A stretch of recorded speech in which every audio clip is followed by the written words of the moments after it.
Since our marriage, my husband, who has always been attached to his mother, has never contributed to the upkeep of our home. His reliance on me became evident when I informed him of an upcoming business trip. Panicked, he exclaimed, "Who will look after me while you're away?"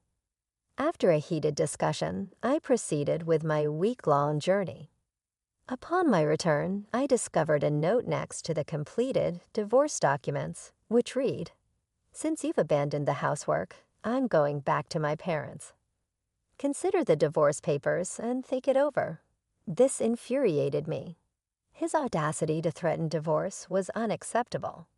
However, as I calmed down, I began to see this as a potential opportunity. Perhaps a divorce wasn't such a bad idea after all. Resolute, I submitted the papers the following day.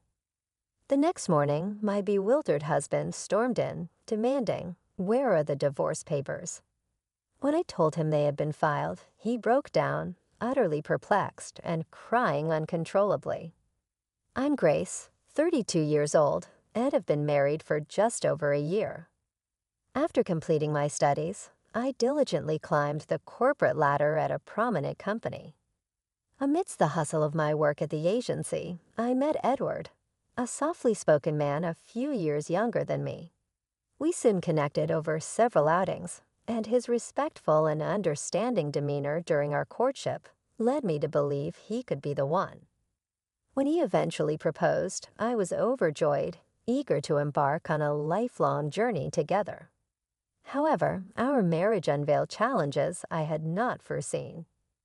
Joyfully accepting Edward's proposal, we became officially engaged. Visiting my parents, they emphasized the lifelong commitment marriage entails. "Grace, always be there for Edward," they advised, and I readily agreed as Edward listened intently. Next, we visited Edward's parents. His father, Arthur, welcomed me warmly, remarking on the positive things he had heard about me from his son. Yet his mother, Michelle, seemed more reserved, directly asking Edward, "Is this the one?" To which he confidently responded, "Yes, Mommy, I want to marry her." I was slightly taken aback by his use of "Mommy" and Michelle's forthright manner.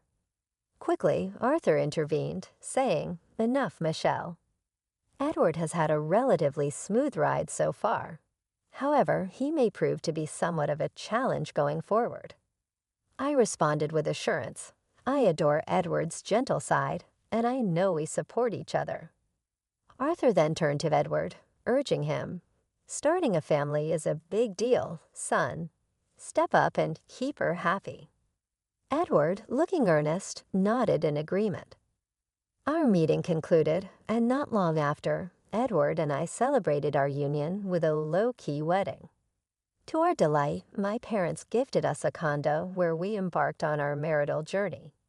However, it soon became evident that Edward was not accustomed to household responsibilities. One morning, while I was busy with laundry and preparing breakfast, Edward's alarm rang at 8, but he continued to sleep soundly. No matter how much I tried to wake him, he wouldn't stir. Finally, after pulling off his covers and giving him a shake, he slowly opened his eyes. "Wow, it's 8:10 already." "Why didn't you wake me up?" he complained. I reminded him, "I did try, and your alarm was blaring too. Now please eat your breakfast." As he rubbed his eyes and shuffled to the dining table, he immediately started complaining about the eggs. "Hey Grace, this egg is too runny. I can't eat this unless it's well done. Make it over," he demanded.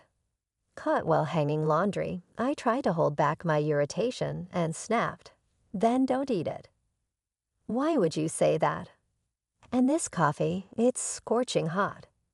"Mommy always got the eggs and coffee just right," he added. All right, I sighed, quickly redoing the eggs and letting the coffee cool. He ate hurriedly but left his plate on the table, rushing toward the restroom. "Wait up. You know you should clean up after yourself," I called out. "Gee, I'm short on time," he called back, dismissing his responsibility. Annoyed, I paused my makeup routine to clean up the dishes while picking out my outfit. He called out again, "Grace, over here. Help with my tie." There he stood, tie hanging limply around his neck, looking utterly helpless. Seriously, you can't even tie your tie. "What did you do before we got married?" I asked. "Mommy always did it," he replied sheepishly. With a deep exhale, I tied his tie, and somehow we both managed to leave the house. This had become our routine. He never helped with any housework, and it felt like I was juggling everything and babysitting him too. Every time an issue arose, it was always "Mommy did it this way," or "With Mommy it went like that," always referencing his mother, Michelle. This routine dragged on for a year, and as the pressures mounted, thoughts of divorce began to creep into my mind. My father's insistence that marriage is forever echoed in my mind, tempering my frustrations.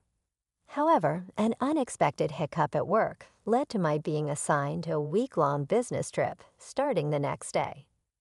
When I broke the news to my husband that evening, he paused his video game, clearly surprised.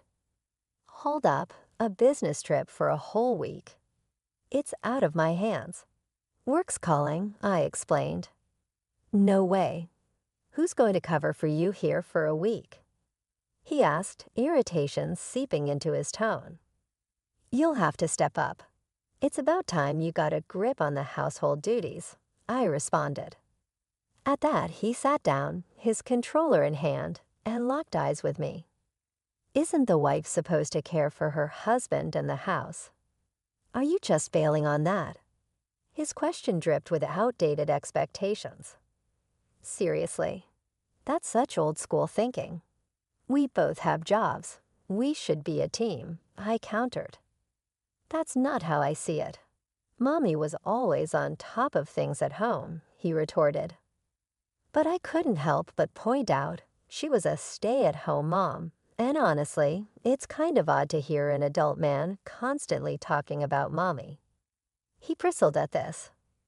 "What's your deal? Taking shots at me and my Mommy?" "I'm not, but let's be real. You're a mama's boy," I said. "This is how you see me? You think you can talk to me like that?" His defensiveness escalated. I had reached my limit. "Face it, you're a mama's boy. You can't get up without help, can't even tie your tie, and won't lift a finger around the house. You're constantly comparing me to your mom. For once, handle your stuff. Really, you're going to come at me like that." That's why I was iffy about marrying someone older. "Should have sided with Mommy and chosen a younger, perkier girl," he shot back. His words struck a nerve, and our conversation spiraled into a major blowout. Even jokingly, "You shouldn't say stuff like that." "We're married," I said, trying to anchor the conversation to the commitment we had made to each other. The tension between us was palpable, revealing the deep rifts that had formed in our relationship. When my husband hinted at divorce during our heated argument, I was taken aback. With a smug tone, he challenged, "You can't possibly want a divorce, can you? You wouldn't want to be labeled divorced. And think about what your dad said about sticking together." But then he sharply added, "Well, I just did. If you go on this business trip and leave me here alone, I'm seriously considering a divorce." With those words, he stormed off to our bedroom, leaving me stunned. Despite the shock, the idea of divorce lingered in my mind, something I had previously struggled with as I didn't want to disappoint my parents. Yet now, it seemed like a viable option to contemplate seriously. With these heavy thoughts, I went to bed. Bright and early the next day, I was up preparing for my trip. The fallout from our argument was still fresh and weighing on me, but I had work commitments to attend to. I nudged Edward, who was still nestled under the covers. "I'm heading out. You better wake up or you'll be late for work." His response was a sleepy, unintelligible mumble. Rolling my eyes, I left. A few hours later, a text from him popped up on my phone. You barely tried to wake me. Now I'm running late. Did you really go on that trip?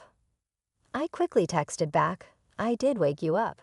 And yes, I'm on my trip. I'll be back in a week. He read my message but didn't reply. Mid-trip, I decided to call my parents to update them about Edward's behavior and share my growing inclination towards divorce. I braced myself for a lecture, unsure of how they would react to the possibility of our marriage ending. The call was going to be a difficult one, but it was necessary to seek their advice and perhaps their understanding of my situation. The response from my parents took me by surprise. We had no idea he behaved like this. Take your time to think, but don't force yourself to stay in a situation that isn't right. Always remember, we are in your corner no matter what you decide. Their words of unconditional support brought tears to my eyes. Upon returning from my business trip, I knew a serious conversation with Edward was inevitable. If he didn't show signs of change, I was ready to consider divorce more seriously. My mind was abuzz with thoughts as I walked into our house late in the evening, only to find Edward wasn't home yet. As I looked around, a set of signed divorce papers and a note on the table caught my attention.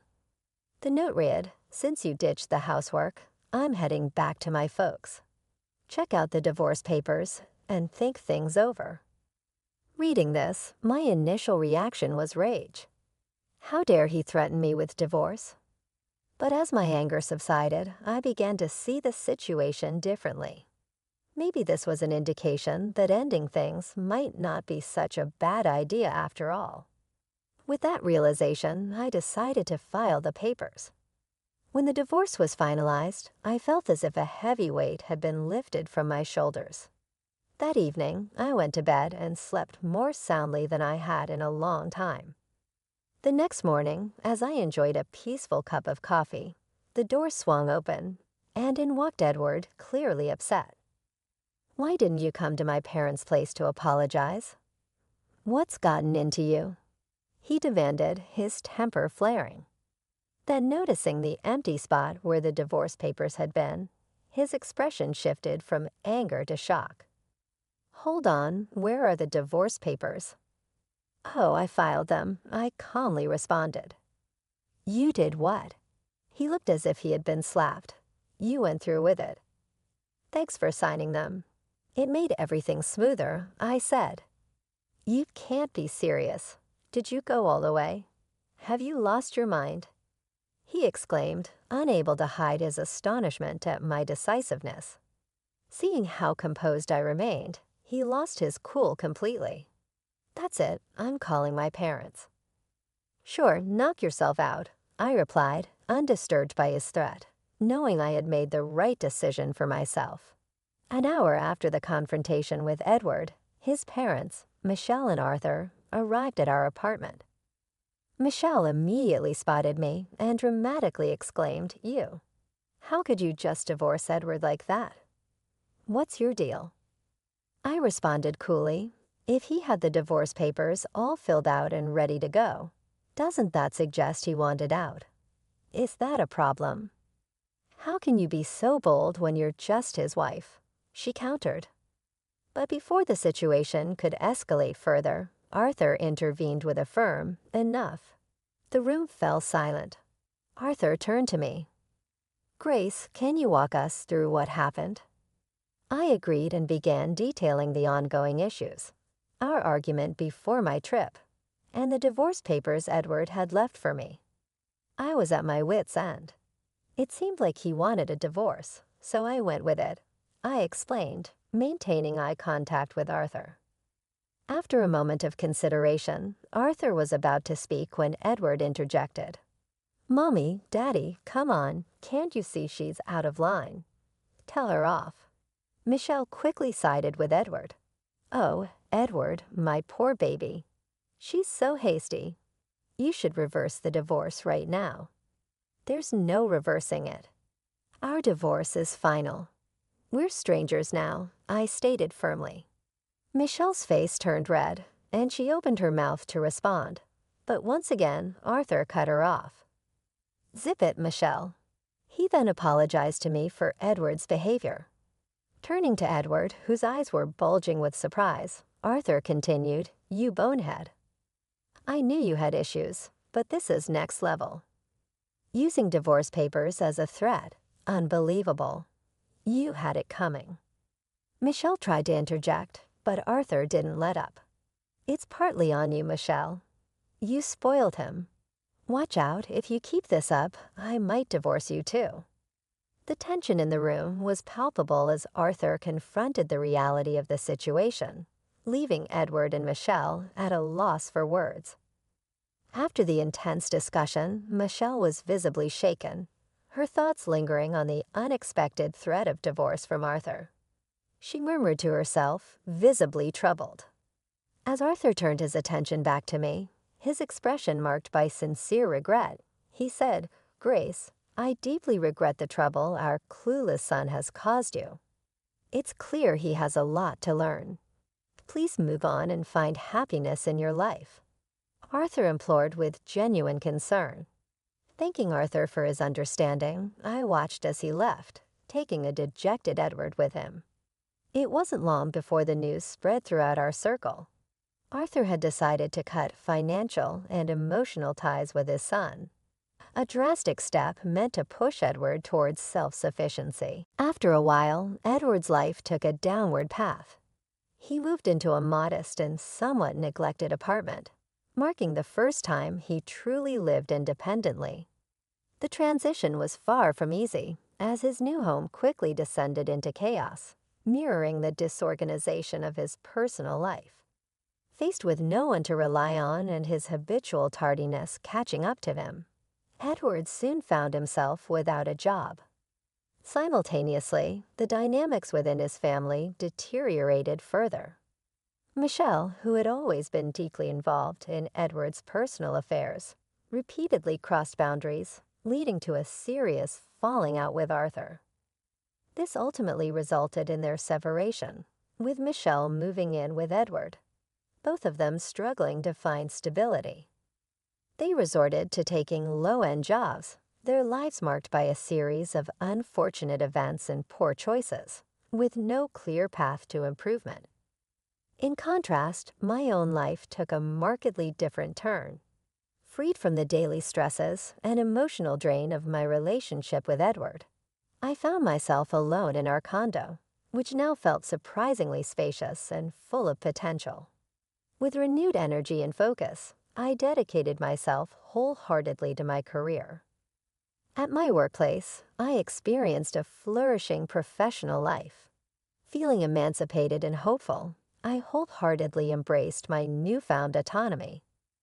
My living environment not only felt more spacious, but transformed into a genuine haven where I could unwind and envision my future.